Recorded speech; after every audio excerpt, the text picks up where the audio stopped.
মতো কাজ কর, তাইলে তোরে আমি সসম্মানে যাইতে দেবো।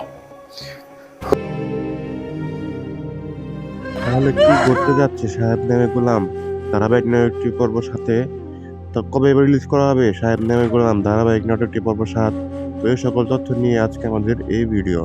আমাদের এই ভিডিওটি পুরোপুরি দেখুন, আমরা ভিডিও শেষে জানিয়ে দেবো সাহেব নামে গোলাম ধারাবাহিক নাটকটির পর্ব 7 কবে কখন আপনাদের মাঝে রিলিজ করা হবে। তো এই সকল তথ্য জানতে হলে আমাদের চ্যানেলটি বেশি বেশি সাবস্ক্রাইব করুন এবং আমাদের সাথে থাকুন। আমরা সবার আগে সকল ধরনের নাটকের আপডেট দিয়ে থাকি।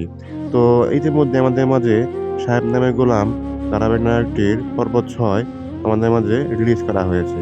তো এখনো যারা দেখেননি তারা অতি দ্রুত গিয়ে সাহেব নামে গোলাম পর্ব 6 সবাই দেখে আসুন। সেখানে অনেক ধামাকাদার কাহিনী ঘটেছে এবং সাহেব নামে গোলাম ধারাবাহিক নাটকের পর্ব 7-এ আরও ধামাকাদার কাহিনী ঘটতে যাচ্ছে। তো এই সকল তথ্য জানতে হলে অবশ্যই আমাদের চ্যানেলটি সাবস্ক্রাইব করে রাখুন, যাতে সবার আগে সকল ধরনের আপডেট আপনারা পেয়ে যেতে পারেন। তো আর দেরি না, চলুন আপনাদের জানিয়ে দিই কবে কখন আপনাদের মাঝে রিলিজ করা হবে পর্ব 7। তো আশা করা যাক আগামী 2-3 দিনের মধ্যে আপনাদের মাঝে রিলিজ করা হবে পর্ব 7। তো দেখা হবে পরবর্তী ভিডিওতে। সবাই ভালো থাকবেন, সুস্থ থাকবেন, ধন্যবাদ।